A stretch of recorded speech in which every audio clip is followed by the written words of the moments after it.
And we're back with another episode of the Lakers Fast Break Podcast. Sorry, Joe, I hit the wrong button. I hit the start button.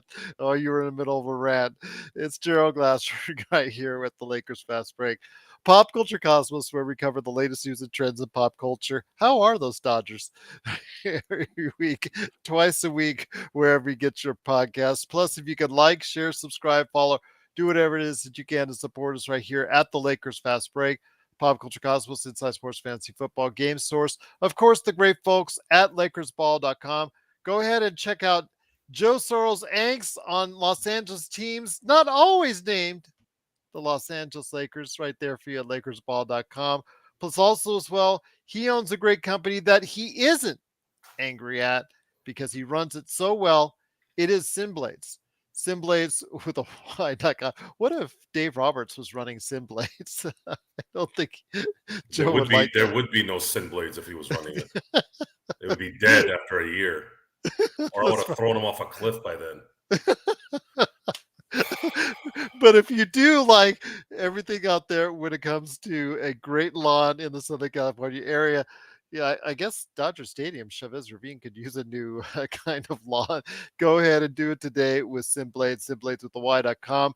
Our good friend Stone Hansen, who's here with us today, back again, talk about the NBA draft, has been working extremely hard, sometimes with two, three podcasts within 24 hours pop up on my feed right there for you at the Upside Swings NBA Draft Podcast.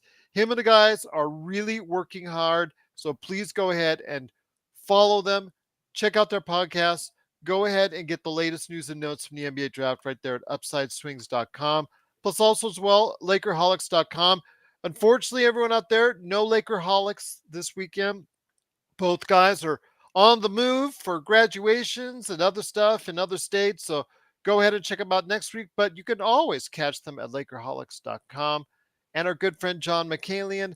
John McCalian was up last night with some good conversation. So go ahead and subscribe today at the John McCalian channel. And speaking of subscribing, if you've not hit the little Joe, no, not this little Joe, not this little Joe right here. No, the other little Joe in the right corner, right there with the big eyes. Go ahead and subscribe today on YouTube to get the latest notifications on when we go live on the air. Same thing if you like us on Facebook and our social media, go ahead and do so today. And if you can, it is sincerely appreciated. Well, the Lakers, in less than a week, have a big date ahead, as many other teams in the NBA do, and that is for the NBA draft. A lot of people are really looking forward to it. Some of the moves, not only with the draft choices themselves, but also maybe some trades outside of it. Who knows what will go on because all these names are being bandied about. And here today to talk about much of it is a good man indeed. You got to go ahead and check him out today with the Upside Swings NBA Draft Podcast. It is Stone Hansen. And Stone, Dodger talk aside, my friend, always great to have you here.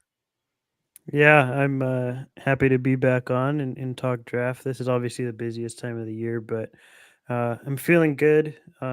We're in the home stretch here of only what is it, 6 more days now. So, Mhm. I'm looking really forward to it. It's my Christmas every year. This is my favorite day of the year. So, we're closer and closer each and every day. I don't see an NBA draft tree right behind you. It's coming. It's on its way, being shipped. It's like the Rockefeller tree, except it's going to be all draft ornaments. Okay, well, I'm going to let Joe Soro, if he has any questions right off the bat, I'm going to make sure you have plenty of time for your observations. I understand as well some things that I also want to discuss in regards to the 17th pick, some options that the Lakers might have, not just picking, but also possible trade as well. So we'll talk about that coming first. But Joe, I understand your angst over the Dodgers and the poor decision making there. Let's hope Rob will not have that same kind of poor decision making. Although we just heard before we went on air, Dave McMenamin reported that John Pastoric, one of the advanced scouts for LA and a player development coach, has now left the organization to go ahead to join Frank Vogel, of all people, at Phoenix. Without that aside, there's still plenty of brain trust there to make decisions on the draft. What are your questions to Stone, and see what we can go ahead and get accomplished here for Well, tonight?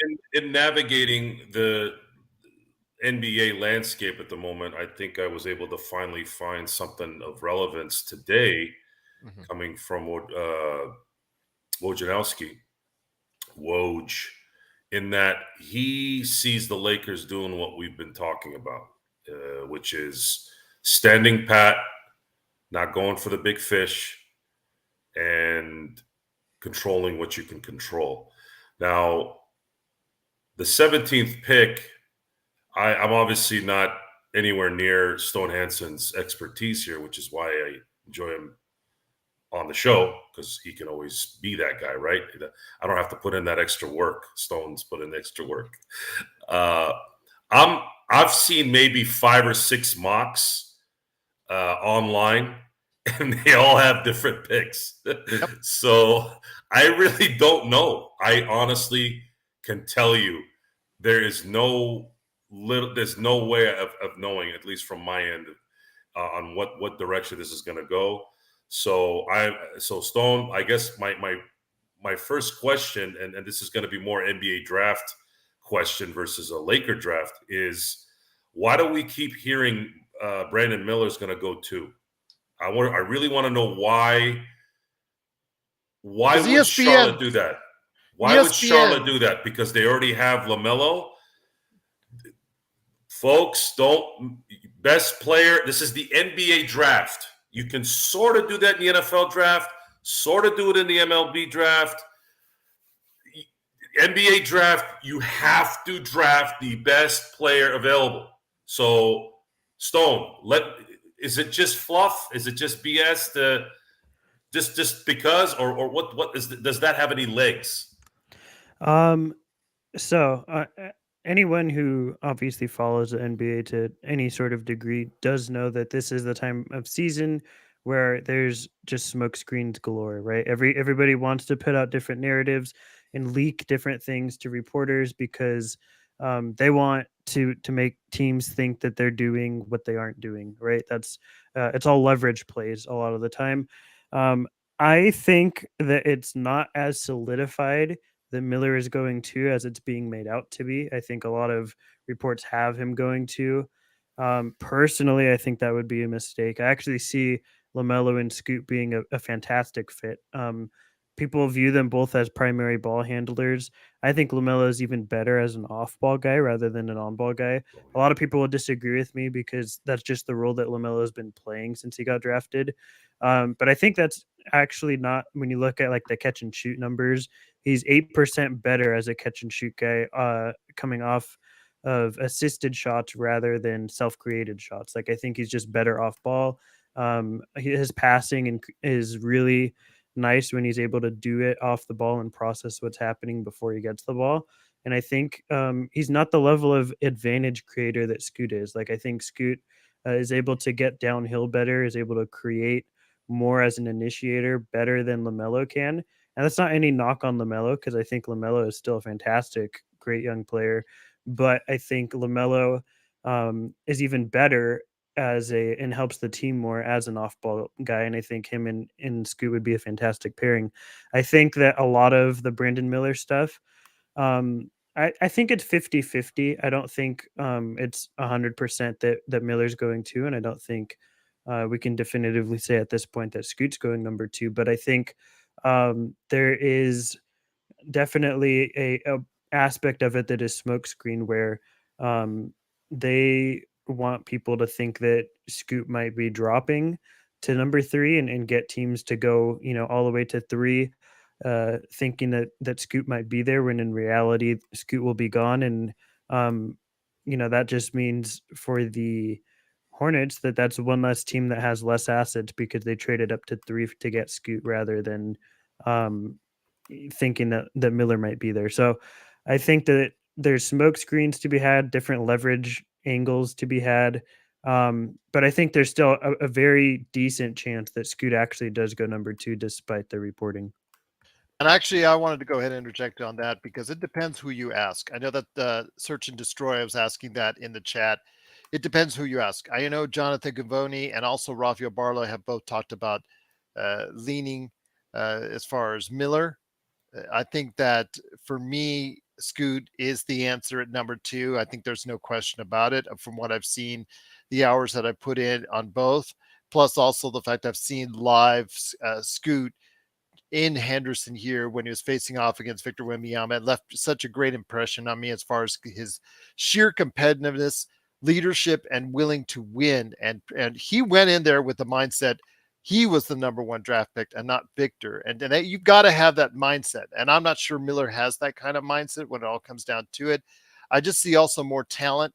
And the fact is, if he can just eventually broaden his stroke to the 3 point area the way it does from the mid range, I just think that all signs are pointing to some really good things for Scoot Henderson. But depends who you ask. I hear everybody from I like you, Stone, your show, all the other shows that are out there, Sam Vecini, all the experts out there, and the guys and gals that are out there that are into this really have mixed results and analysis on who is that number two pick. So there is no definitive number two pick. I can say this right now. I know that this week Charlotte did work out both Miller and Henderson was better according to all reports. They're going to bring both of them back in over the weekend as far as hoop. But then again, that's just a one on nothing, one on a chair, just taking shots.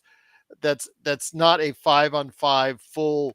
You can get that type of read on that, and I get that. But when it comes right down to it, for me, I would be picking Henderson. But there's so many experts out there like yourself that are leaning that way, but also on the other end as well. And I think too, a big part of where I've gone on the draft is, um, I like, to me, Scoot is the clear cut number two in this draft, and I know people will disagree.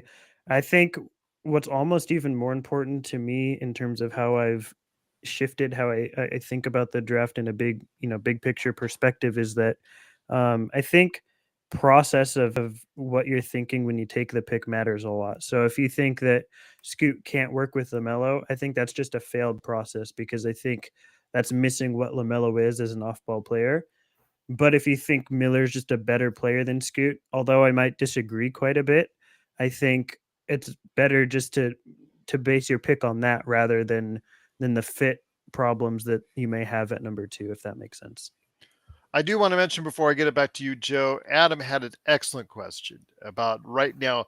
Can teams make trades? The thing is that they can actually come up with trades, regarding the draft picks and certain players and packages. But when it concerns players, existing players, it has to wait to be announced. Plus, also, if the draft choices, like for instance, the Lakers cannot trade their draft pick away, they actually have to choose the draft pick. Now, they can come to an agreement with anybody on where they ultimately send that draft pick after they make it. But like I said, essentially they have to make that choice. Do the Ted Stepien rule. But I will say that yes, trades can be negotiated and agreed upon.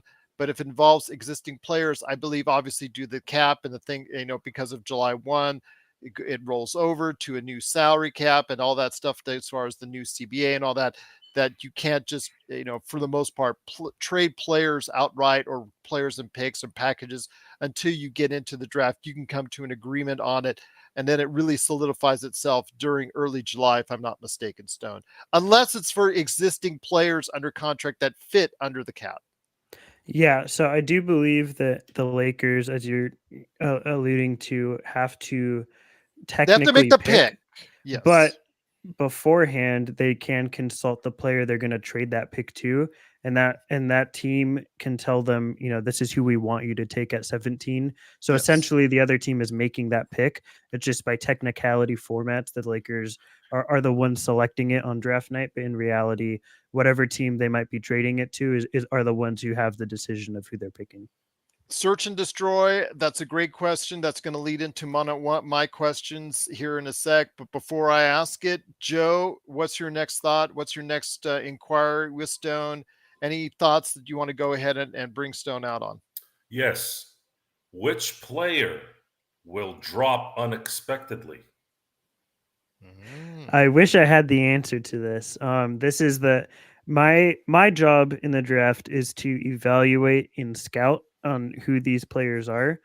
What I cannot tell you, unfortunately, which I wish I could tell you, is exactly where these players are going.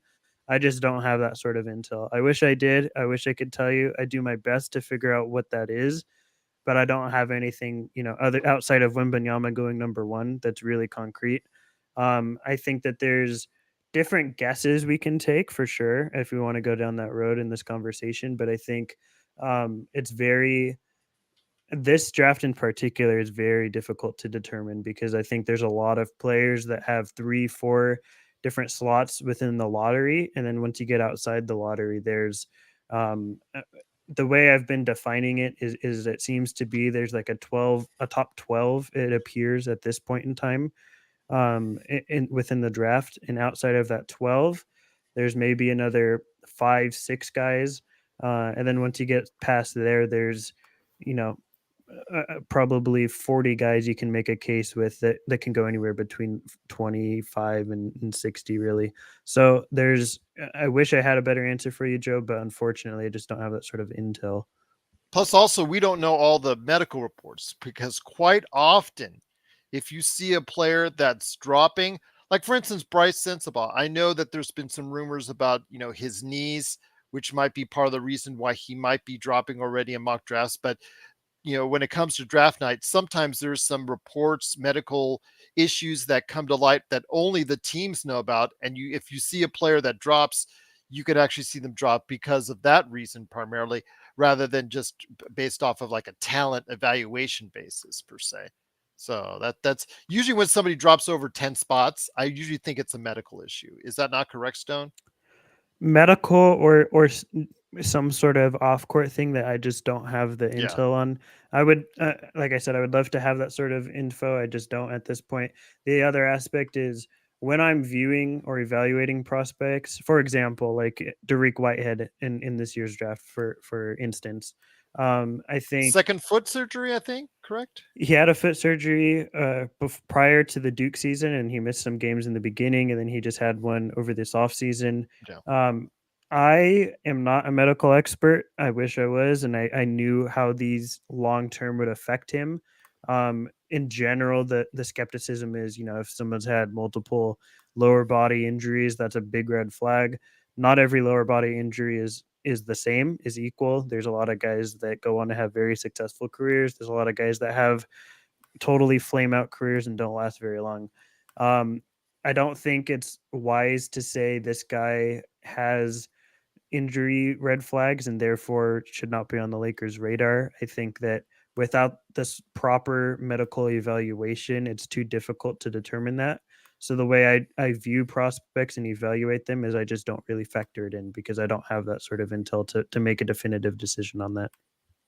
Once again, it's the Lakers Fast Break. It's Gerald Glassford along with Stone Hansen. Stone Hansen, you can check out his great show along with the rest of the awesome guys right there at the Upside Swings NBA Draft Podcast. And of course, Joe Soro from LakersBall.com. One of the things I want to ask you is actually up right now with BZ808, but also some other notable comments have been made on it in regards to the 17th pick itself, and also the fact that Search was also, I believe, asking in regards to going up or down in the draft using the number 17 pick. I'm not so sure they have enough in assets to move up, but with Charlotte and Indiana among the teams with several picks in the 20s and 30s, both of those have what, 3 picks, I believe, in the 20s and 30s.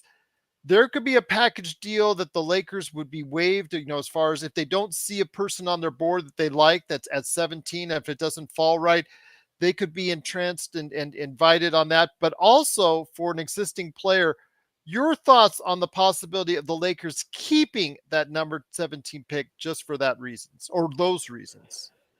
Yeah, for sure. I think that there's a case to be made both ways. Like I said, unless you're really in a front office, I think for anybody outside of that, it's difficult to know what players are going to be there at 17.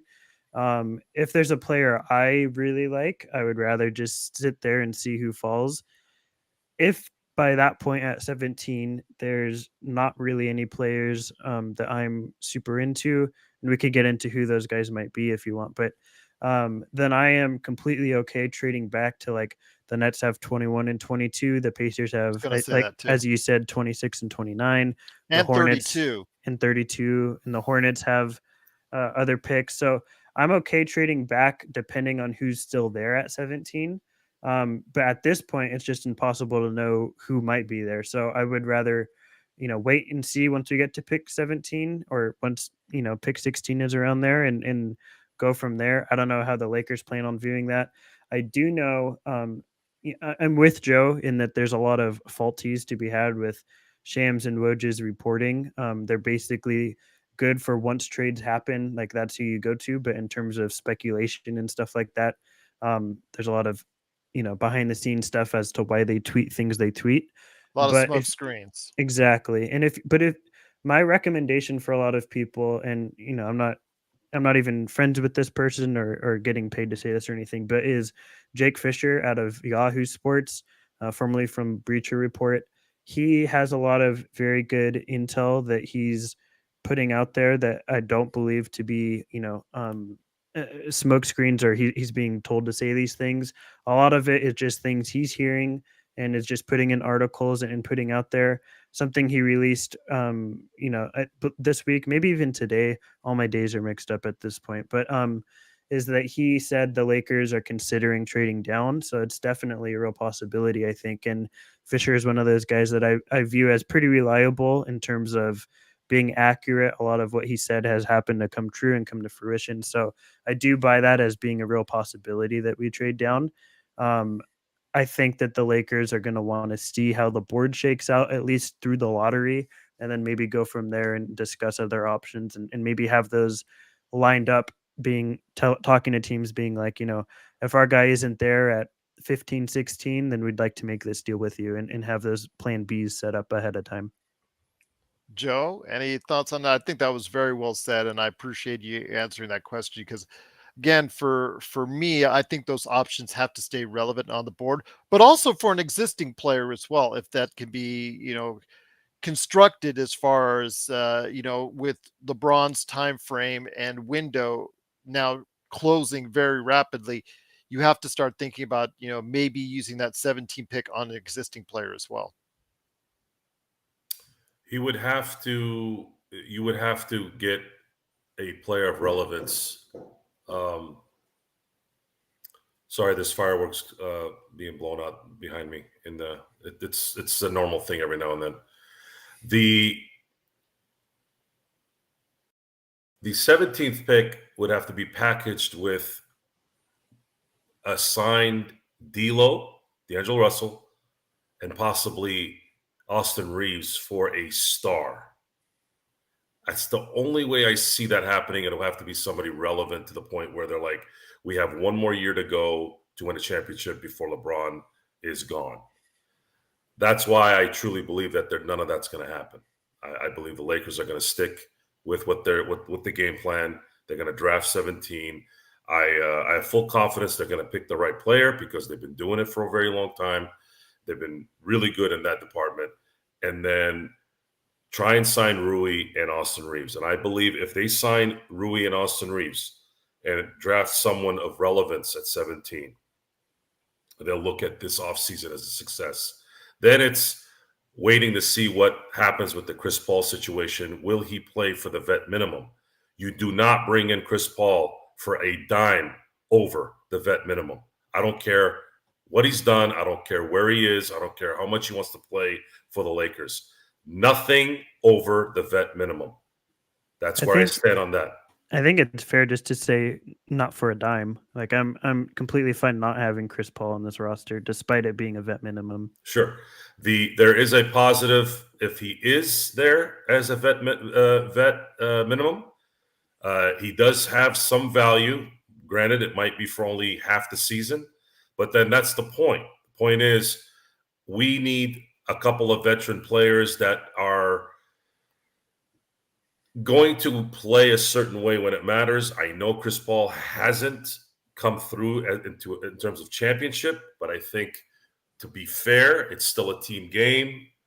He does have some, he is going to be a Hall of Famer, and he is a point guard. He is a ball handler.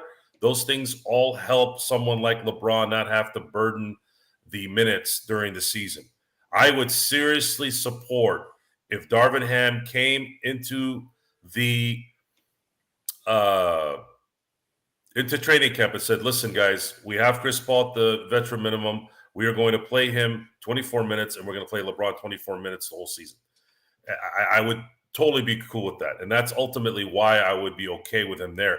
If he doesn't play all year, fine. It doesn't matter. I just want this roster to be put together in a way where they can manage LeBron's minutes and manage AD's effectiveness, which means they're going to have to get a center. A center is almost just as important as a shooter. They have to get a center. They have to play AD at the power forward position the majority of the season if they want him to play effectively. And I believe the 17th pick could play also a huge part in that if that pick is someone who's long and can shoot.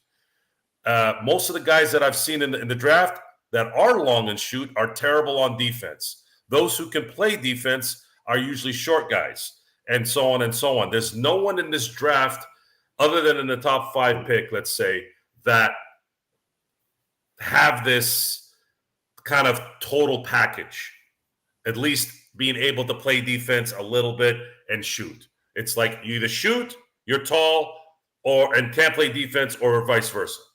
And they're going to have to hit and hope that whoever they draft is one of those guys that holds himself accountable, is willing to prove the naysayers wrong, and it ends up helping the Lakers, which we've had that, guys. We've had that with undrafted players. So why not at 17?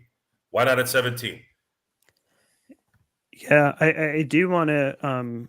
I'll start off with saying that I 100% agree with you that I would not trade this pick. I would consider trading down, like I said, depending on who's still on the board, but it's just impossible to know at this point. But I 100% agree with you in the fact that I would not trade this pick for a player, excuse me, for a player that, unless it's a part of a package to bring back like this star level player, not even necessarily a superstar, but just somebody that isn't, excuse me, like a marginal type player. I don't want to trade the 17th pick for someone like Bojan Bogdanovic, right? Like I'm not looking for somebody to marginally help us in the short term. I think it's important to have somebody that is important long term, because you want to have some sort of stable of youth moving forward, even past LeBron and AD. Someone obviously that can help us now. I don't. I think it's difficult to rely on rookies to be a big part of your rotation and to be super reliable their rookie year. But I do think it's important to have someone you can move forward with, rather than just try and squeeze as much as you can out for the window in the very short term for a player that might be marginally better in the very short term, rather than look at the long term perspective and see that we can hopefully bring back Austin. We can get someone, hopefully decently valuable at the 17th pick and move forward with somebody like that after LeBron and AD are no longer with this team, or no longer playing at the level they're at, rather than let's move it for somebody that marginally moves the needle for us for this upcoming season. Once again, it's the Lakers Fast Break. It's Stone Hansen, Upside Swings NBA Draft Podcast, Joe Soro for LakersBall.com, and me, Gerald Glassford for the Lakers Fast Break. Truly appreciate everybody watching, listening.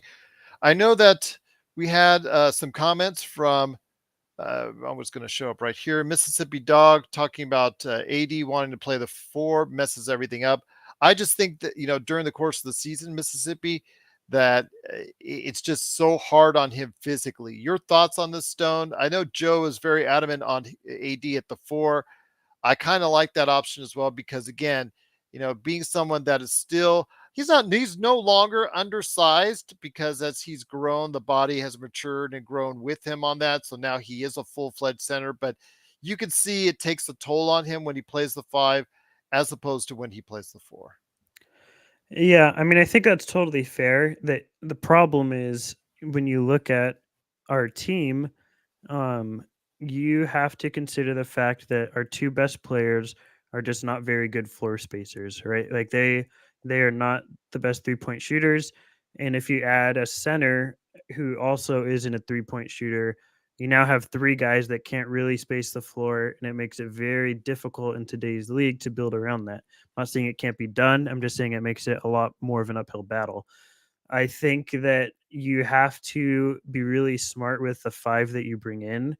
I think that every team wants a 3-point shooting, rim protecting big. Like that's all 30 teams are looking for that player. Um, I don't know if that's a player the Lakers can bring in, or if there's even somebody like that on the market in this free agency. I mean, obviously, like Porzingis might be out there, but he's not going to be in the Lakers' range most likely for who they can afford. So, I think that you have to be. I think that ideally, it does make sense that you want somebody to protect the rim behind Anthony Davis, and you want Anthony Davis who can be like an help side rim protector, but also like a roamer defensively, but you also want somebody that makes sense offensively. Because if you have Reeves, who's best driving downhill, LeBron, who's best driving downhill, and Anthony Davis, who pretty much operates from the mid range inwards, you want to make sure that you have ample spacing, or else you're no longer maximizing your two best players. Mississippi did correct to say that he meant to say next season. Even if that's the case, I'm not sure on the open market how much he can get with his offensive liabilities as far as Vando on a free agent contract, which he will be on next season as far as looking for a contract. I just, and I know that everybody's hoping that he'll improve and he may actually someday be a 35 to 40% shooter from the sidelines as far as from the side. But as far as an offensive player, Stone, as you and I both have indicated over the course of the season, Vando becoming that offensive threat, for 48 minutes, I just don't think it's going to ever happen in a or be relied upon in a playoff format. Yeah, I don't disagree with that. I think for who he is and what his contract is, I mean, I think every team wants that sort of player, but uh, you They'll have to only be. pay so much for it. Yeah, and you have to be realistic, right? Like I've been watching Vanderbilt for a couple years before he entered the NBA, and scoring was never really a big part of his game. That's just not really who he is. You have to know the player you're getting with Vanderbilt and with any player really. And that's just he's coming in for awesome defense, and that's who he is. He can make really nice short roll passes. I think he can handle the ball a little bit more than the way he was utilized, but I think scoring is just not really like a big aspect of his game, especially as a shooter. And I think that's totally fine because that's not what you're bringing him in for. But you have to be cognizant of the fact that he isn't that. So now you have to figure out in what ways can we build around that. Joe, any thoughts on what's going on with the 17th pick? Do you have any packages in mind? Or again, you're very steadfast, and I respect that as far as you just thinking the Lakers are just going to go ahead and pick who's ever at 17, the best fit or the best player at that position. So, what if on the Lakers board they have a maybe targeted three players? Let's say three players that are must get for them if they're at that position and they're not there. Do you still suggest them going for someone they're not 100% in love with? No, you have to bet. You have to pick best player available. So I'm pretty sure they're going to have a board that says Wembenyama, Scoot, Brandon Miller at the top, and then the Thompson twins, and so on. And you're just going to wait until you get the best player available at that point. The Lakers need a few players. They need a big, they need a point guard, they need a shooter, they need someone who can play defense. So you have to pick the right guy at that slot in terms of playing ability. And the Lakers have been very good at doing that. And that's just, I'd say the only one that they may have muffed was the Lonzo pick. I think the hype behind Lonzo was overwhelming for Magic. Magic, and you can see, and I'm sorry to see Michael Jordan go as owner of the Charlotte Hornets, He but still is a minority, a small minority. yeah, He that retains doesn't something. that means nothing. Majority is the only ownership that matters in life. Sorry, folks. You Magic Jordan always picked the TV picks. And that's why they were terrible at their jobs. And the Lakers, other than that pick, have picked the best player available, whether it's number 2 overall, whether it's 7th overall pick, whether it's undrafted players, whether it's the 30th pick with Kyle Kuzma, Josh Hart, Taylor Horton Tucker in the second round. They've been very good at picking the best players at that moment. And uh, it's imperative in this draft that you pick someone that can be serviceable, at least serviceable for this next year, because that's just going to add more depth, and you're going to have youth there, and you're going to hope that someone like Max Christie can kind of improve enough to where he at least is somewhat of a threat from the 3-point line, and we've seen him have some good showings in terms of defense, and he's continuing to grow as well. So there's got to be this whole thing that kind of comes together at the right time. And I believe with an off season and training camp of young guys with the 2 old guys, I should probably call AD old. He's still young, but you got the 2 veteran guys that will need sufficient help, especially AD, in the sense of the reason why we want to put him at the 4 and have a legitimate center is we can slide him back and forth when need be. At the same time, we don't have to worry about having a heart attack when he has to sit. That right there is a huge, huge thing they got to fill up.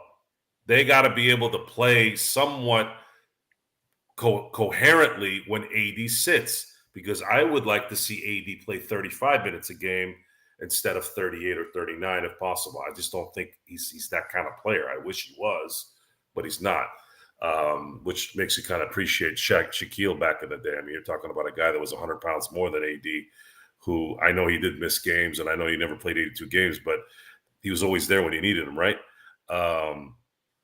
But yeah, the depth part is going to be important this offseason. They have control over that depth in getting someone in the draft and getting someone for the exceptions, and hopefully getting a veteran player that can just add to what we have now. Guys, we got beat by the champs, and 2 of those games were lost in those 4 because they ran out of gas at the end.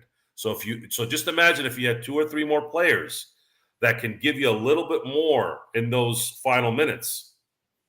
We'll see what happens at that point, especially considering Denver Nuggets have every bit of evidence that they're going to rest on their laurels and not win it again next year. And repeating is not something that's easy. I mean, the Warriors repeated in 17 and 18 because they had 4 All-Stars in their prime on that team.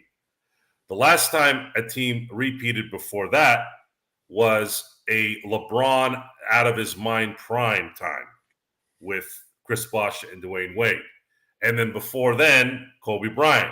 And before then, Kobe Bryant and Shaquille O'Neal. You have to be a really special team to go back to back. Or you have to have just ridiculous talent like Golden State had in 17 and 18. So, and I say this not to denigrate the Warriors. The reason why I say that is the Warriors were a Chris Paul injury away from losing in 2018. Again, I watched the games, guys. I'm not sitting here trying to be a hater. I'm not. I mean, Chris Paul came up lame, and Houston was rocking them there, going up 3-2, but couldn't close it out because Chris couldn't finish out the series. So with that, I'm looking for a downgrade with the Denver Nuggets. I'm looking at Boston, unless they can get some guy for Marcus Smart that could take him over the hump, because I do think Jaylen Brown and Jason Tatum are going to stay. You'd be dumb to let those guys go, but you're going to need to use Marcus Smart to get some assets that matter.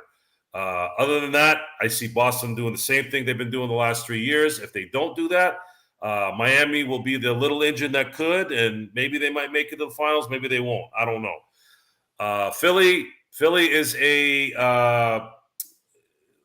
Joel Embiid won his MVP. I believe his motivation to play even harder will be lessened as well. He cares about individual accolades, and I don't believe he cares about winning championships. And I'd say it to his face while he's arguing with me.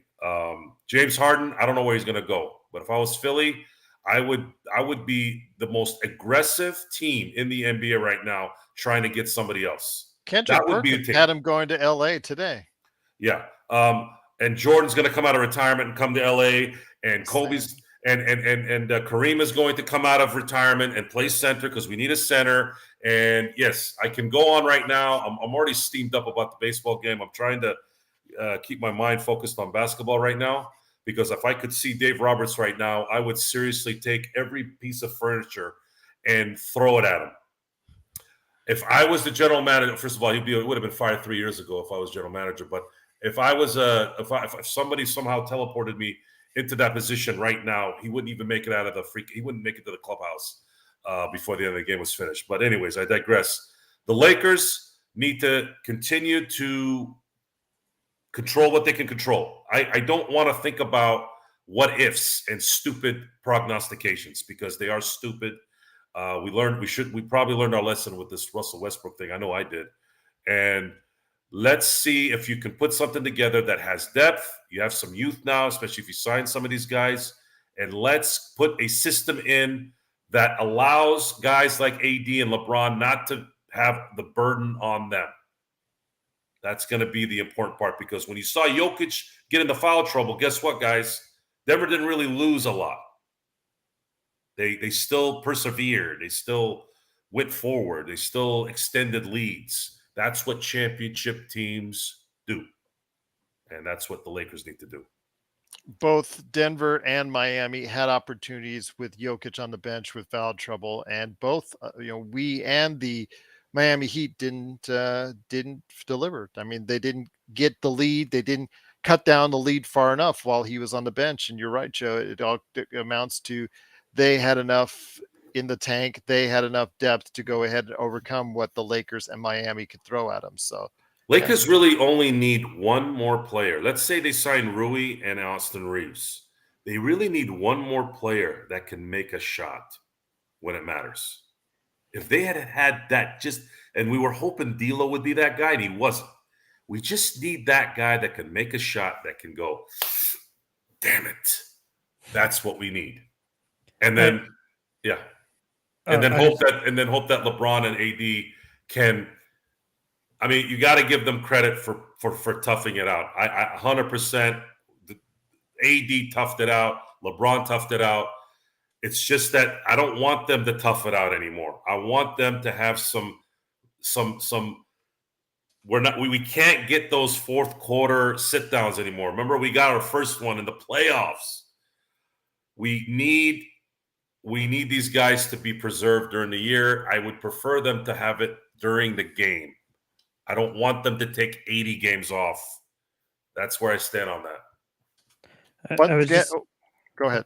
I was just gonna say, I know this is meant to be more of a draft oriented episode, and I'm happy to talk about whatever names you guys want to talk about at 17 or anything else pertaining to the draft. But just real quick, from a team building perspective, I think that it's imperative that we use the assets we have to attempt to get better. We have D'Lo.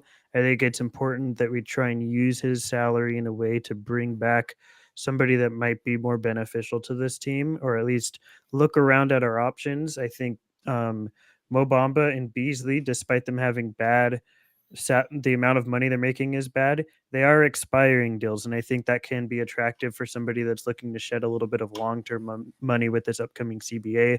You look around the league, and I'm not saying this is going to happen, but just in terms of like a possible realistic type trade, moving Bamba for somebody like a Chris Boucher, who's going to be there for an extra year on the books and isn't, this full-term answer at center, but he is somebody that at least has some level of rim protection and can space the floor a little bit. And maybe you attach like a second round pick and you can,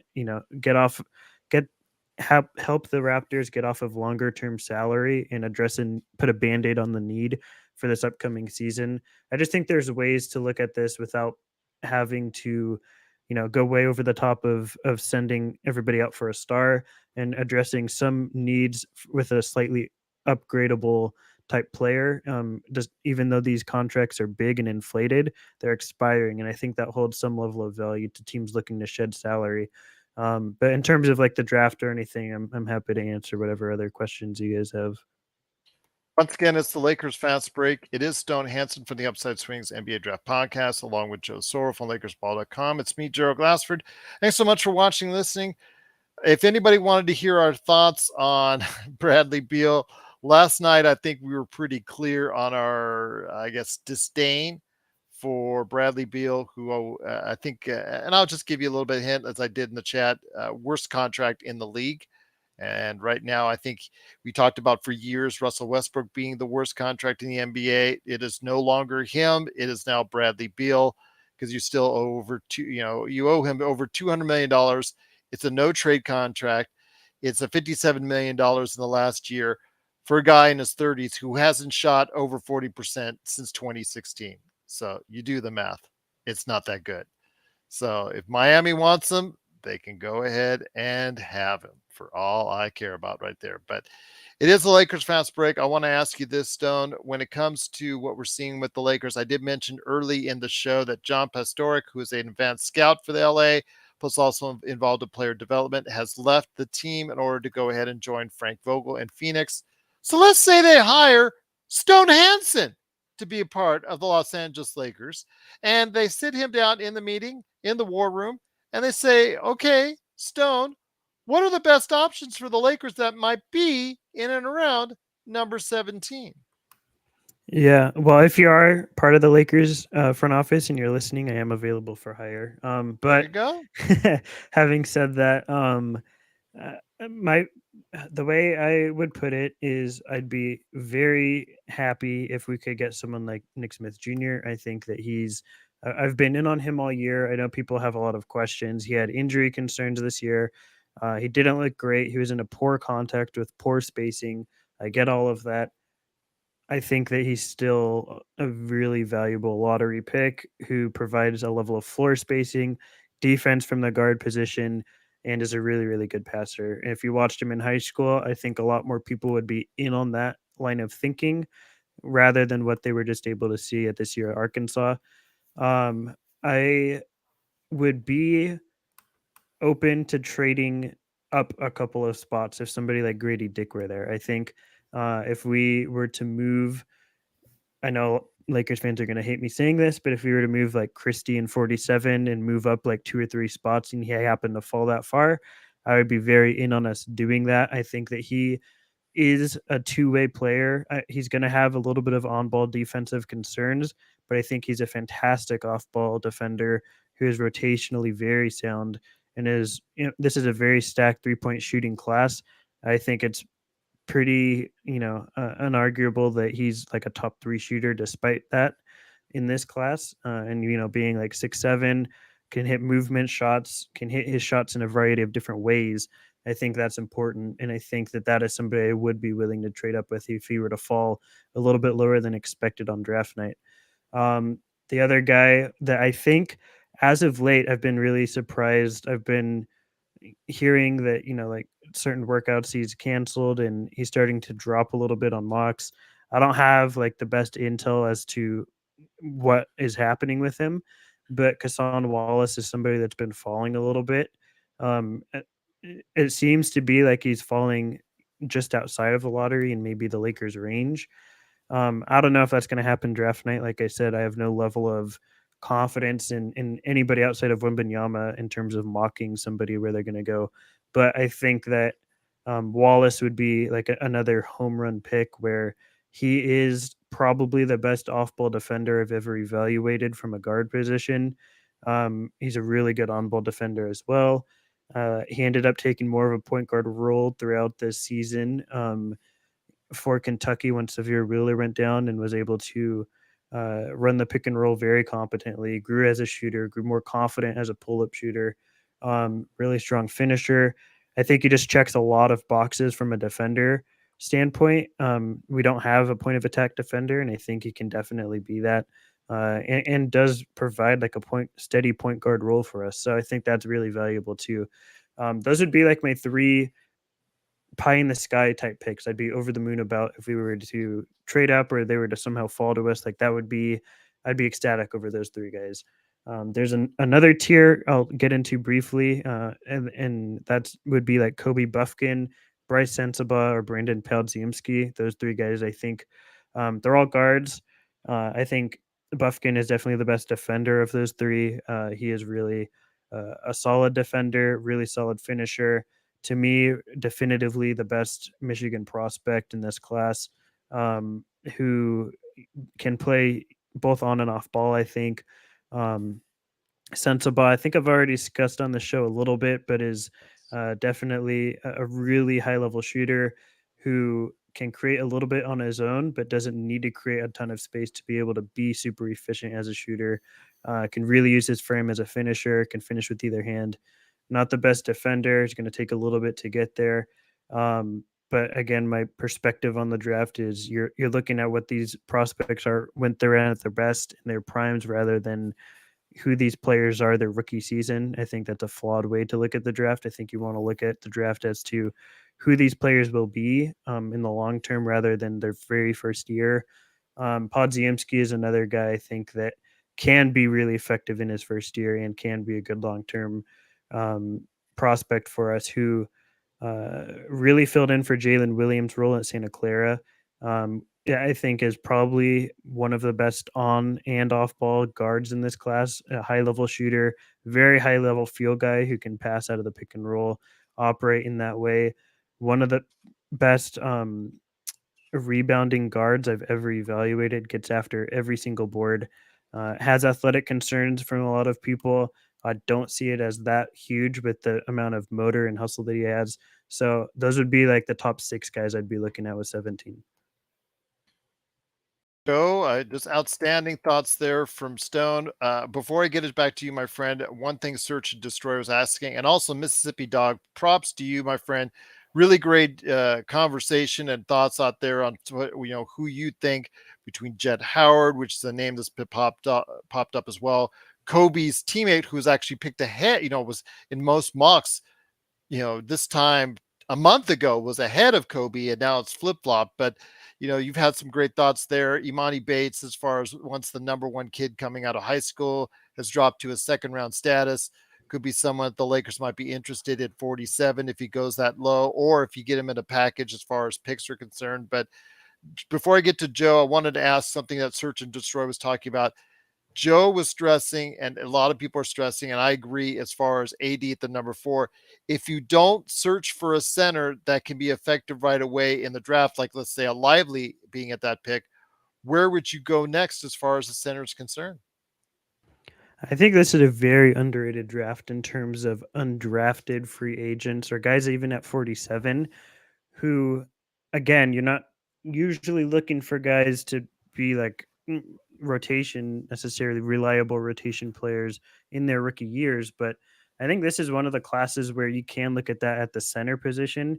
We only, I mean, when it came to the playoffs, right, and AD's playing the five, we obviously want a four floor. I can't even talk right now. Floor spacing rim protector at the five, idealistically. But if that's not to happen, I think you can still get away with AD at the five and have a backup center for 10 to 12 minutes a game and be okay. If you're looking at it from that perspective, I think there's a couple guys that can check that box. Somebody I've been really in on for the past several years now, who is finally in this draft, would be Charles Bediako out of Alabama. He was their best defender on one of the best teams in the country in college.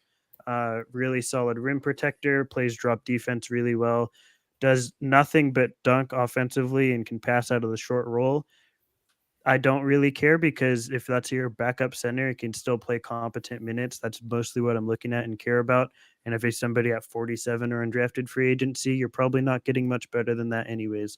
So I think that he's somebody that can really be a competent backup center. And I feel confident about sticking in the league for several years. Two other guys I'd put in that category as well would be Colin Castleton out of Florida. Uh, Big center who a lot of people buy his shooting ability. I don't really, but I think he has decent touch around the rim as a finisher. I think he's an underrated passer out of the post. And I think he is a really solid rim protector, another guy who can just be there for 10, 12 minutes a game, give you some rim protection, hold the line while AD sits on the bench. And I think that that's another guy I feel confident in being a backup rim protector for several years. And the final guy out there in there who is getting really like no love at all, but I do think is really underrated, at least in this discussion, as like an undrafted free agent or something, would be Trey Jamison out of UAB. He is huge, super muscular. Does a lot of the little things really well as a center. He's a really strong screen setter who not only has perfected the art of hitting guys really hard with screens, but there's more to that. When you look at basketball, it's directing guys which way they want you to come off of a screen, whether it's over or under that. I think Jameson is really good at that. He's a really good finisher out of the pick and roll. He's a really solid rebounder, somebody that is probably not as good a rim protector as the other two guys I just mentioned, but can still be okay in that regard. And has been a really good, almost like blocker in for basketball with the guards that he played with. He played with a lot of small guards at UAB and was boxing guys out just to make open lanes for his small guards to get to the rim. So he's super strong. I think another guy that's just competent and it is a somewhat of an okay bet to be like this backup rim protector for 10, 12 minutes a game, which is what you're looking for out of your 47th pick. What about Ivisic at the number 47 slot? I He know his name has been bandied withdrew. about. He did withdraw? Okay, because he's Mhm. still listed in some mocks. Okay. Just Yeah, wondering. he and his brother withdrew right at the deadline. I'll throw Okay. one final name at you, who is out of Memphis. Barely, he played very minimal minutes, and he's already like 21. But he is another guy that's just like worth taking a shot on as an undrafted free agent. And again, teams now have 3 two-way contracts. That is huge. That is now an extra spot where you can just take a target, take a shot on somebody that can maybe be a rotation player. I don't think that's getting discussed a lot out of this new CBA, but it's super important, I think, because that's another opportunity for a team to maybe find somebody that can be a part of their rotation. Somebody I would consider with that one of those slots would be Kato Richie Akabundu Iogu out of um, Memphis, who is basically just like the super long, super bouncy kid who can get up there for pick and roll lobs, be a rim protector, and play drop defense. Is late rotationally, has some mishaps in terms of how he reads things on in basketball, but is just an uber athlete, and I think can perform a role or has a shot at performing the role of being a pick and roll guy who can defend the rim for another like 10 minutes a game. Joe, any thoughts? You've heard quite a bit so far from Stone. And please, if you can, everyone out there that's watching this thing, please support Stone at UpsideSwings.com and all the great stuff he does with every team in the league. They have great interviews, the whole team. It's really something you guys got to get into if you want more on the NBA draft as we get closer to Thursday. Upside Swings NBA Draft Podcast. But Joe, any thoughts on what Stone's been talking about? Well, I was trying to bring something else to the table. Obviously, Stones brought up pretty much everything and everyone, and I'm trying to go off of things that he hasn't talked about so that it doesn't become redundant. I see that a lot in the 4-letter word stations and all those things. An intriguing player in this draft is Derek Lively II. Why? I've heard there's some comparisons to Tyson Chandler as well as Willie Cauley-Stein, which that's not good. And I think a lot of times we compare people based off look. He's got a very wiry body like Willie Cauley-Stein, as well as Tyson Chandler when he first came to the league in Chicago. But he is a pretty solid defensive player with very limited offensive skills other than close to the rim. Now, you guys heard me talk about this during the year. The missed layups, the not being able to handle close baskets. It seemed like what didn't matter whether it was LeBron, whether it was our guards, they just seemed to not be able to handle contact and make shots. And to me, maybe he could be a JaVale McGee young guy. JaVale McGee had a benefit in 2020 where he got a couple of lobs, got a couple of dunks, knew his role, created enough size to where you had to think about him there. And maybe that's the player, because that's where he's kind of hovering. He's hovering between 17 and 22 in all the mocks that I've read. And because we're in an offensive league, I think that's been a detriment to his stock. And if it had been 15 years ago, he might be a top 10 pick. So let's take advantage of that, especially based off what we saw this year, where a center was a focal point of the team. Now, he's not going to be the focal point like Jokic. Maybe. I mean, did anybody think Jokic was going to be a 2-time MVP, should have been a 3-time MVP, a finals MVP, and the best player in the league as a second-round pick? Just saying, guys, this best player available, guys. Best player available, okay? If all of those game-changing guys are gone that they have on top of their list, and he's there at 17, he may fill a need. Why? Because I've looked at this year's free agent class of centers. Either they're going to get paid 15 to 20 million, or they're not good enough, or they're Miles Leonard. So no disrespect to Miles Leonard, but it is what it is. Some people can do what they need to do, and some can't. So with that, it is going to be a watch and wait situation. And I don't know if I'm going to get excited when we get certain players or not. I don't know. We're going to have to see what happens. Yeah, real quick too. I just want to give a shout out to Search and Destroy. I really appreciate you sharing the link. It means a lot, just promoting my work. Thanks for doing that. I want to just give a brief synopsis on. I'll get to Lively in just a second, but I do think it's important for people. This is applicable to anybody listening, to be somewhat weary of player comparisons. That's a common thing, obviously used within mock draft time or draft season. It's totally fine, I think, to get a broader grasp of who a player might be. I think you have to take it with a large chunk of salt, because a lot of times player comparisons are not only inaccurate, but sometimes they're also just, it's stylistically how these players may play, as Joe alluded to, or they play the same position and have the same body type. I think a lot of times they miss nuance in terms of what the intricacies of that skill set of a player might be. And I think it's important to realize that there is no one-to-one comparison, because development is not only linear. Everyone has different pathways to the NBA and how they develop. But also each player is their own. So it's difficult to say that they are replicates of this sort of player. So that's not a knock on anyone that uses them or anything. It's just a word of caution of not taking them overly seriously in terms of, thinking that you hear someone's name in the same conversation as somebody else's. It's important to not think they are the 2.0 version of that. That said, in regards to Lively, I do like Lively. Like, I think he's going to be a solid center in the NBA for a long period of time. I don't necessarily see a lot of the all-star type upside that a lot of people I know do. That's not to say that those people are necessarily wrong.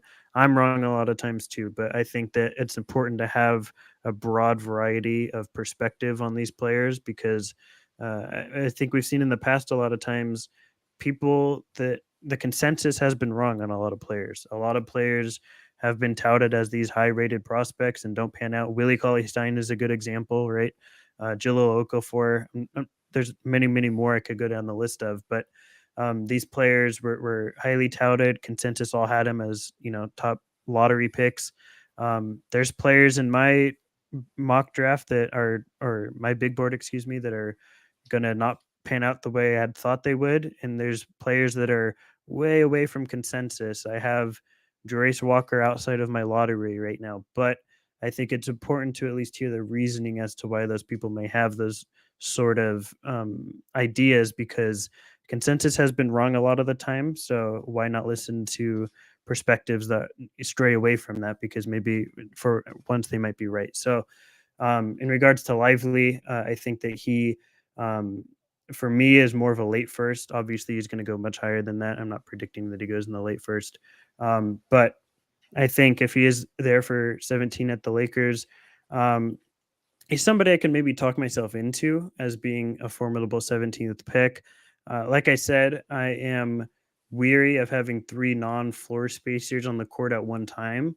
And I know a lot of people buy Lively spacing, right? He had a huge pro day as a shooter. Pro days are something that I think get way overvalued, because it's usually one on zero workouts, and you have multiple seasons beforehand of them playing against actual legitimate competition that you can take more out of, rather than these empty court workouts. But Lively was somebody that flashed some court spacing in high school, and I think that he can be like a formidable mid-range shooter. I don't know if I buy three-point shooting. Is a decent rim protector, has good ground coverage as a defender.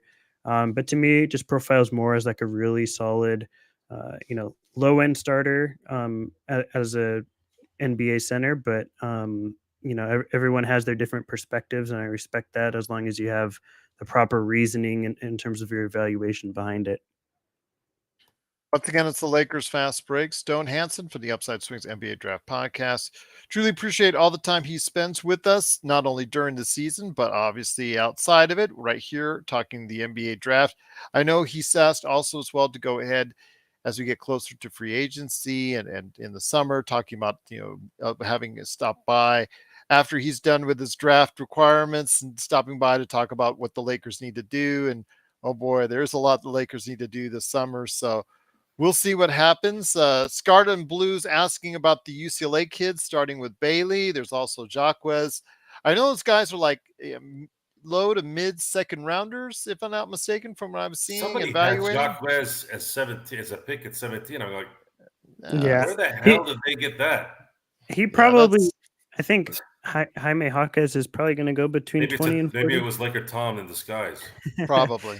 Yeah, a lot of Lakers fans probably want him here just because he's from UCLA. But I mean, I have Bailey as like a late first, and I have Hawkins as like a priority second. I think both those guys are decent picks, but probably just a bit outside of the Lakers' range at 17. I think they're probably most likely going to be in the late first, early second of where they'll get picked. Now they do get a package like the Indiana package or a Charlotte package. That could change, correct? It could definitely. Like I said, I'm open to the idea of trading down. Excuse me. Depending on who is there, and there's a list of names you could go through if you want, but there's definitely that the draft flattens out at a certain point. And if it flattens out before we get to the 17th pick, I think it makes sense to bring in two assets that are uh, equal to who you might get at 17. And the thought process behind that makes a lot of sense. One thing I want to ask you though is something about some possible drifters. We talked earlier on in the show about individuals that might drop in the draft, and two names I hear and I see are just dropping just a little, which kind of maybe hints at maybe a steeper fall in the NBA draft. Is the Thompson twins?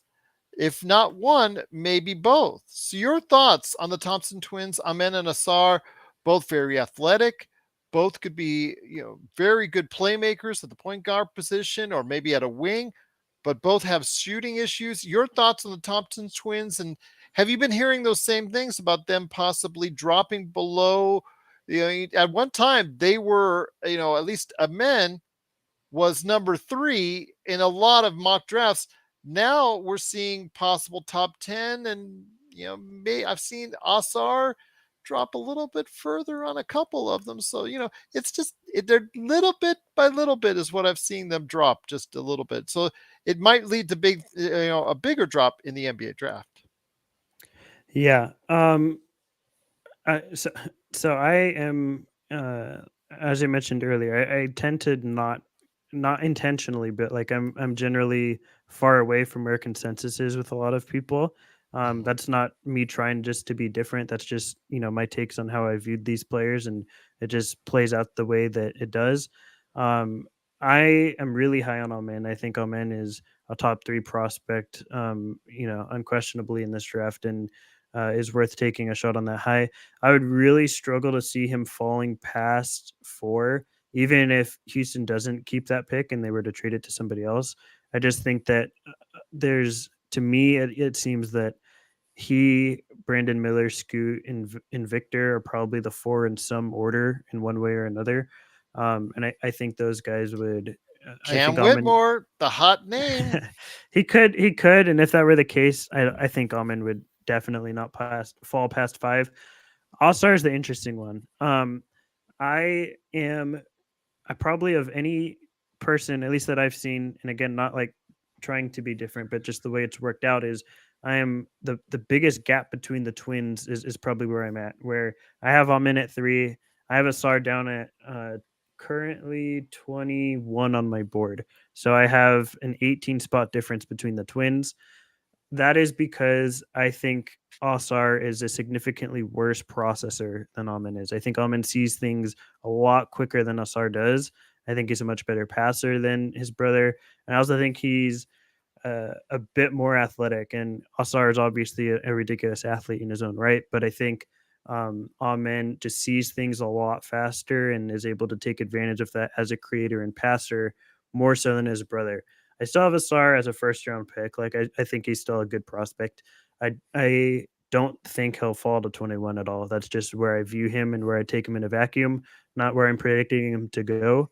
I would struggle to see Asar falling out of the lottery, and I would say it's most likely if I were a betting man, I would put him at six to the Magic. He just seems like a very Magic type player who seems to the NBA. There's a lot of NBA people I know that are have Asar higher than Amin. It's definitely not consensus. I think most people have Amin higher, but I don't think it's unanimous. I think a lot of people still view Asar as a better shooting prospect, and I think that drives a lot of what people might think of Asar being as the better twin. But I think that it's really hard for me to envision Asar falling past the late lottery and falling into the Lakers range. So you say that Thompson will probably be on the Orlando Magic. So that would be the Orlando Magic picking and choosing a point guard who's very athletic, who doesn't shoot very well. What are the odds of that happening for the Orlando Magic? I think I I'll say, like I said, I think Almond probably goes four. If it was Cam Whitmore, Almond probably goes five. I think there's a couple guys in the range of the Magic picking at six that they might look at. If like Taylor Hendricks are available at six, I think they might look at him. I think Cam Whitmore will be in the mix. I think Asar is just very much in the mix for the Magic. I'm not saying they'll for sure get a twin, but I do think he'll be in the mix there. And I think he's going to be in the mix for seven, eight, and nine subsequently. Like if he were to fall past nine, I would be pretty shocked on draft night. I think that's pretty much his floor on draft night. I only say that because you and I both know that they have an affinity for that Oh type yeah. of player. Yeah.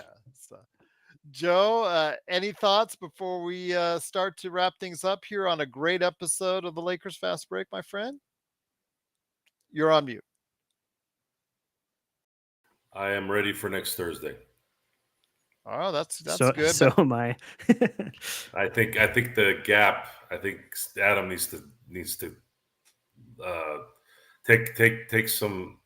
God help me for saying this. Take some Roger Goodell notes and bite your tongue. always try to create less and less division between activities. You notice that every time the Super Bowl ends, it's combine time right away. Then it's combine, and then right away it's the draft, and then the draft is mini camp, and of course mini camp's just basically the Gestapo of the NFL, making sure that you don't practice too much. Yeah, I couldn't go without insulting him either, too. So Okay. yeah. All right. Fair enough. But Stone, before we head on out, I do want to mention to everybody out there that I will be going Oh, live. sorry, I have one more thing. Oh, here we go. So I understand there's certain people that don't want the celebrity of things. Nikola Jokic is obviously one of them, but that's also a big hindrance to the league. And that's one of the reasons why the league is so dull. You don't have any baton holders in the league, it seems. LeBron is at its end, right? He still is a popular player, but Jesus Christ, can someone embrace something ever in this world? What happened to the movie star? The guy that loved being a movie star like Jack Nicholson. Where is the the so-called best player in the NBA? When are you going to just kind of try to help promote your league? These guys don't give two craps He just about wants to any go of back to that. his horses. Yeah, well, go back to your horses then. I thought he was going to put a whole bunch in there more than what Well, I I just can't. said. I just can't curse. Okay. And I'm Oh, not. but I'm bleep not. it out. And I can get brutal too. I mean, this is not a. It's when I get brutal, it sounds like it's personal. It's not. It's just an assessment of what I'm seeing, and the, just where's the pride in being the guy that's sitting on the seat? That's all I'm saying. Like, have He just some, take that responsibility and be thankful instead of sitting there looking like you're about to cry. I mean, he looked he like he just was about to cry at the podium. and at the parade, I get it. It Yeah, did not okay. look If I thrilled. He said honestly, he if was I not going was to be the thrilled. owner, I would have been like, dude, what are you doing? Like, is this really how you like? If you're gonna look like this, then just get the hell out of here. I'll talk to Jamal Murray. He likes the camera a little bit better. So I don't know. I don't know. It just comes off even as boring as Tim Duncan was. I never saw him look like he was he was awaiting the guillotine after the game. He would always have that surprised look to the refs. I always love that. He would hack someone's arm off and just like have that look to the ref, like, what? What are you talking about? Just that's one of the. I don't say he's the first, obviously, but he's one of the biggest whiners or biggest complainers to refs that I saw in the 2000s, and just I think that a lot of these players emulated that and took that from his game as opposed to some of the finer points of his game on as far as rebounding and shooting are concerned. So that's what I'll leave for that. But before we head on out, Stone, I do want to mention before Joe goes off on another rant that I will be going on live on Thursday. We're going to be going live with a simulcast on both YouTube, Facebook, obviously everything we do on social media, but also on playback as well. We'll have the draft live on our playback channel, plus also YouTube. So you'll get to see us and interact with us on both those outlets and Facebook and all that good stuff as well. But Stone, I know you got a lot of things planned from here on out before the NBA draft and in the NBA draft. So go ahead and give everyone an update and give everyone a big plug for what you're doing at the Upside Swings NBA Draft Podcast. Yeah, well, first of all, I just want to thank you for having me on again. I always enjoy coming on here and talking draft with every podcast, but obviously specific to the Lakers. In terms of where you could find me, all my work will be usually posted on Twitter at report_court. You could follow me there. Anything I'm involved in draft wise, whether it's clipping games and dissecting what I see, or any podcast or anything I'm involved in, it'll all be posted there. You can follow the website for Upside Swings, upsideswings.com. We have all of our podcasts up there, all of our notes for the podcast. If you don't feel like listening to the lengthy podcast, we have team podcasts. We have our big boards. We're going to have a mock draft podcast that's going to be released very, very soon.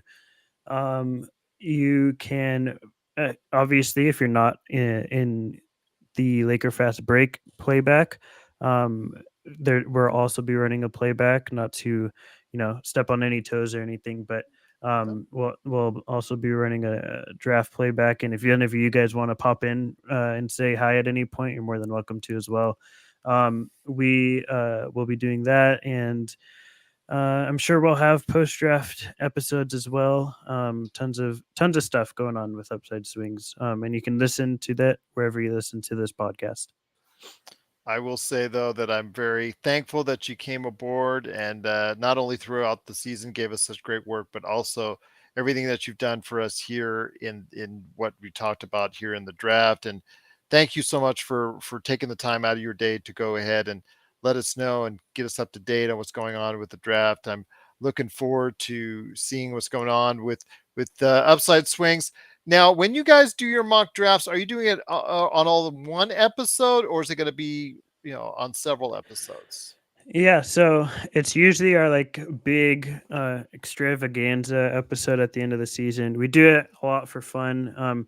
It's not what we think is going to happen. It's what we would do as GMs. And Mhm. then we invite a couple more people, and it's also like just sort of an off-season thing where we include trades throughout the draft and throughout the picks and all that.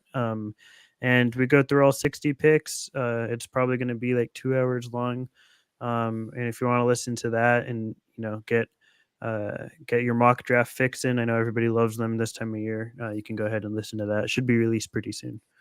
Okay, I was going to say because as our good friend Mr. Rafael Barlow, who does a sensational job with Locked On NBA, Big Board, and Locked On Podcast, that channel did a mock draft over several episodes, and someone at Locked On forgot to go ahead and send out the picks 6 through 10. So when you go ahead and look it on your feed, you see all these different 1 through 5, 11 through 15, 16 through 20. And then somebody at the very end said, "Oh, I forgot about 6 through 10." And so it's on some of my feeds on their channels and not on some others. So yeah, yes, I was just hoping that you could keep the consistency on that if you go ahead and break it up. Oh yeah, So it's all one episode, one big okay, fat that's episode. the smart way to go. That's a smart way to go because obviously when you break it up like that, things happen. Things happen indeed. But great to have you here, Stone. Again, you're welcome back anytime. Mikasa Sukasa. Anytime you want to come back. I know you're going to come back here soon because you want to talk Lakers offseason moves. You already asked me to go ahead and do that. Joe, I know that maybe we might, unless something breaks, I don't think we're doing anything this weekend. So I want you to have a good weekend. But I know the rant is probably coming up on Monday for something somewhere. If it's not Dave Roberts, it's something going on with the NBA. But anything before we head it out? I mean, it's all tied now with the Dodgers. They blew the 4-0 lead. Okay, all right. It is 5-5 still though. Okay. How about the Lakers? Anything on the Lakers you want to talk about? No. Haven't we said a lot in the last hour and 22 minutes? With you, it's never enough, my there's friend. there's there's no relevance or substance right now. I was actually surprised some of the media brought some realistic analyzation in that the Lakers are likely going to just continue to improve the team without stupid trade fantasies and all that. And I'm just wanting the draft to get here. I'm ready to start seeing that. And then July 1 is going to be the next date that we're going to pay attention to and see what's going to. I believe this free agency, there's going to be a few guys that don't get the money they want and they could be up for grabs. And that's kind of what I'm curious to of those players it will be. Well, actually, the free agency starts, I think, on the 30th. Am I not correct on that? I I think the think that CBA it's goes with like, on the first. yeah, I believe it's like one of those like midnight type things or something. Might No, be it's in the 3. afternoon. No, it's in the Yeah, 3. afternoon. It's in Usually it's 3 in the afternoon, I think. Yeah. Yeah, They made it an afternoon special now. They made it something that it's going to be made for television. So they actually it's no of longer course. the midnight deal. So they made it for television. So I believe since it falls on a Friday on the 30th, that it is going to be Friday in the afternoon. But we'll Pansy confirm it for you. ass. They Yeah. yeah, What's See? for wrong? All the geezers couldn't stay up at night. Yep. yeah, I used to like literally take the next day off of work and just do all-nighters so I can keep refreshing tweets waiting to see what the Lakers would do. Timothy Um Mozgov. There you yeah, go. yeah. But if you are looking for that time, I believe it's for most for the trade deadline and for A lot of other like withdrawal deadlines and stuff, it's almost always 3 p.m. Eastern. So if that's the time you're looking for. But I think it does start in the afternoon on Friday, if in that, which would be on the 30th, if I'm not Yeah. mistaken. So yeah, I think the new CBA kicks in on the first, but I think the actual free agency will start then. But we'll confirm it for you ahead of time, and obviously we're going to do a massive special if that's the case, and hopefully you guys will be on the show to go ahead and interject with your thoughts during that process, because that's always, like you said, a fun time of the year indeed. But once again, it's the Lakers Fast Break. Truly appreciate everybody watching and listening. Looking forward to some great thoughts. If some news pertaining to the Lakers that doesn't piss Joe off comes up this weekend, we'll go ahead and talk about it. And if it does piss Joe off, we might actually talk about it even more. So who knows what'll happen? But Lakers weekend, hoping you will have a great one. Looking forward to. Fire Dave Roberts. That needs to go. That needs to start like now. Should have started 10 years ago, but needs to go now. I'm done watching this. Because they're losing now. Oh, I'll use the correct words when we get off here. okay, fair enough indeed. You did before show, that's for sure. Yeah, Only Stone and I know exactly what you said. So yeah, emo is the new word for people who expect better performances. That's the new word. The reality is when you make stupid decisions and you know that they're stupid decisions, you're sitting. I'm some schmuck sitting in his office, knowing exactly what's about to happen. Yet these a-holes are getting paid millions of dollars to everything up. there you go, indeed. But once again, it's the Lakers Over fan. and over and over and over again, nonstop. We champion mediocrity. That's what we do as a society, it seems, these days. We champion mediocrity, and we don't blame anybody for anything, unless it's an NBA head coach, of course. That's it. That's the only one Yeah, that, they do get the blame pretty quickly. yeah, So because you got pansy ass freaking players that can't handle a little criticism. That's why. this We need message a brought to you by Joe Soro. we need because the PG version of this is not as entertaining to me. They make Uh, bleep buttons. We should get one, and you could just press it when you want to say something. I'm so tired. he would never press it. I embrace technology. I embrace, even though social media is for the stupid. Social media has been a big part of my business and how great, and it's a big, the biggest part of it, and a big part of a lot of these companies. But the absolute stupidity and moronic things that come from it because of idiots who don't know how to navigate it, and of course, watching clowns like this run a professional ball club that has talent nonstop year in year out, and you have nothing, barely anything to show for it. It's just mind-boggling to me that these people have freaking jobs. It's amazing. It's amazing how this happens. Porzingis, to answer your question, BZ808, before we head on out, I think he would be a good fit. I understand that he has injury troubles in the past. He did have a really good, his best year overall in Washington. He does have a $37 million option. He may pick up. We don't know that as of yet, but even if he doesn't, he's looking for big money that I think would price himself out of the Lakers. I guess just their ability to go ahead and get him. So unfortunately, I don't think it would be something that we could obtain, but yeah, definitely would be something I would be interested Porzingis. in. Yeah, Porzingis. No. Well, there you go. You wanna broken leg deer running around in the locker room? He was healthy all last year, and he had his best year as a pro. No, he'll get injured in LA. No, the pressure will break him. You don't get injured in Washington. Have you noticed that? No one gets injured in Washington because no one watches those games. Bradley Beal does. Bradley Beal's getting paid. Bradley Beal is one of those guys that has the perfect timing and enough talent to where an NBA team has to pay somebody, and he's that guy. The fact that Washington paid him what they paid him only goes to show you why Washington is Washington, and they'll always be Washington.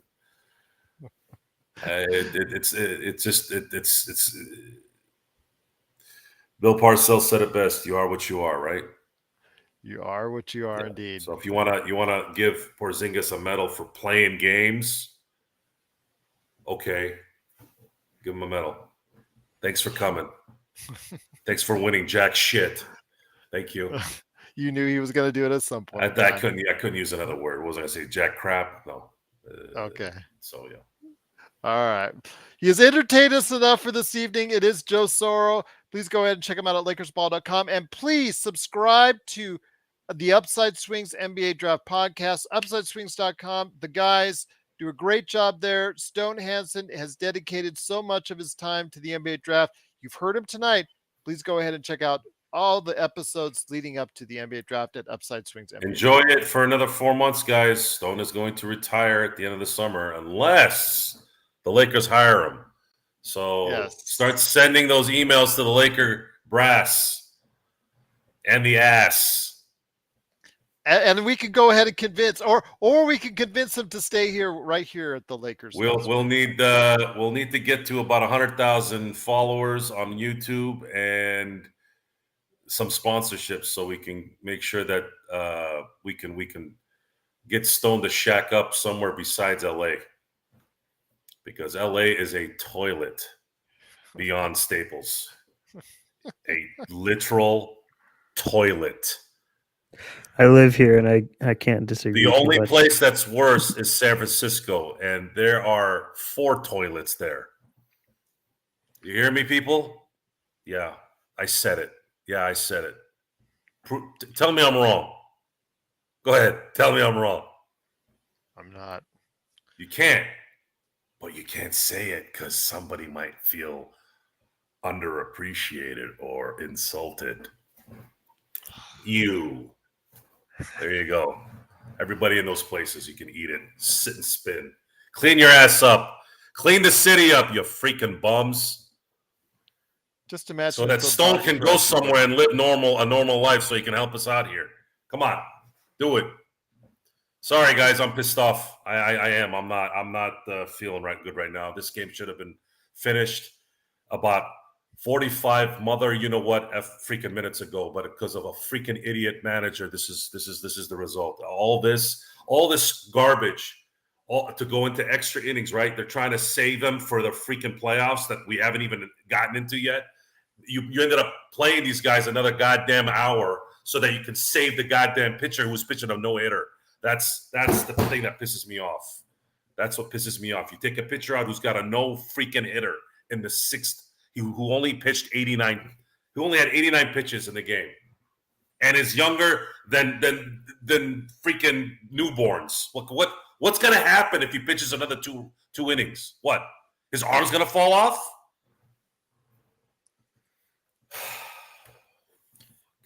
BZ, I think I want to focus on free agents and Joe's targets in free agency just after the draft. After we evaluate the draft, I want to go ahead and make sure that's a focus, because we'll have some shows in between the draft and free agency. So definitely going to be covering a lot of that. I'll have something for you, BZ. I do have something I've been looking into on who are the realistic picks in the summer. It's very similar to the draft in that I feel that the Lakers are going to, in many ways, in all 3 phases of this, in the draft, in who they re-sign, and who they get outside the team. They're going to let the market really dictate who they're going to go with, because there's really no player out there that can really move the needle where they could just go, hey, we need this guy. It's just that's not there. The only guys that are there that are like that are the ones that are getting paid $20 million, which we can't afford. And if anybody else tells you otherwise, is just trying to pump up their clicks. Honestly, guys, we don't have any money. Stop saying we're going to go get Trae Young. How? Or Fred VanVleet. How the hell are we going to get Fred VanVleet? I've been reading articles about that too. Now, when I say reading, I'm not reading it because I don't click on them. They're headlines. They're clickbaits. Don't click on those things so they can go away, please. Stop clicking on those articles. Plus, if you notice, there's like 15 different ads that pop up. So I own every ad blocker that has ever been existed on my browsers, so I don't have to deal with it. I just see the headline, boom, pass it. We don't have any money, guys, except to sign our own guys and the exceptions. So don't believe the whole Fred VanVleets and the Trae Youngs and the Kyrie Irving BS. It's not possible. I wish it was, but The NBA runs more of a let's protect our owners from making bad decision kind of CBAs because they can't help themselves. They want to pay Bradley Beal $60 million a year for I don't know God knows what reason. I think Josh Primo will get another chance in the league, but was he really that good? Was he really that good? I mean, I also think he's just a creep. I don't know if we yeah. want that kind of person on our team. I mean, well, we were, a lot of the player base wants Kyrie Irving, so Yeah, yeah, Primo's. I don't. If I were the NBA, like, I mean, there's things I disagree with in terms of bans and punishments they've given out, but Primo deserves. I think I would not give him a job in the You, NBA. you want to That's hear some, you want to hear a funny quote today? The funniest quote, and I'll end the night with this, which kind of goes with the whole theme of what's going on. And I know those who like the rants. I want to give you guys the rants, and I've been getting a lot of good subjects to rant because I felt like for a while there I couldn't rant because the Lakers were playing well. This is a quote from Carl Anthony Towns, the guy who's won how many you're a good time series on in the that. playoffs? How many Yeah, series has he won? yeah, As many as how many? Right. as you and I. Are you ready? Mhm. When my time's up and I retire, there's going to be people who are going to say that I changed the game. He said last year, or was it last season? Yeah, he said last season he was the best big shooting man ever.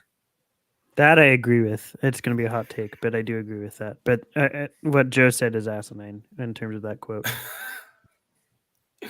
Change the game. Change the game. We have Carl Anthony Towns who thinks he's going to change the game. This is what we have as this, guys, everywhere. Well, he said it on your favorite players podcast, Yes, Patrick I didn't Beverly. want to mention it. Thanks for ruining. Thanks, G. I really appreciate that. Thanks for pumping You're that up. quite welcome. There is this. This is it, guys. This is delusion. Adam Shine, very very popular radio guy, very popular guy on CBS. He calls it Planet Delusional. One of the best things I've heard on radio is "You're on Planet Delusional." I just thought that was a great quote from. I've been listening to him every now and then for a few years now. This is the fantasy. This is why we're not happy. The fantasy isn't reality once you get out of the fantasy, guys. That's why when you play a video game and you're excited and you're playing and then it stops, guess what? You still have to go to work and then you have to pay bills. Your fantasy, there's no bills in video games, right? There's no mortgage unless the game is trying to teach you how to pay a mortgage on the game. But what happens when you don't pay the mortgage in the game? Nothing. You die and then you got to start over. You don't do that in real life. Am I being specific here? Is that good? Is that good enough for you? This is so stupid. This quote makes me feel. I lost brain cells reading that to you. Now I got to go read a book to get it back. Okay.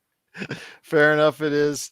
I will say though that if there anything that does pop up over the weekend, obviously we'll just come back and hopefully Joe will have regained those brain cells enough to go ahead and do something over the weekend. But otherwise, we're going to catch you Monday with all the latest news and notes for the Lakers. And Search and Destroy says Towns might have been good if he got better.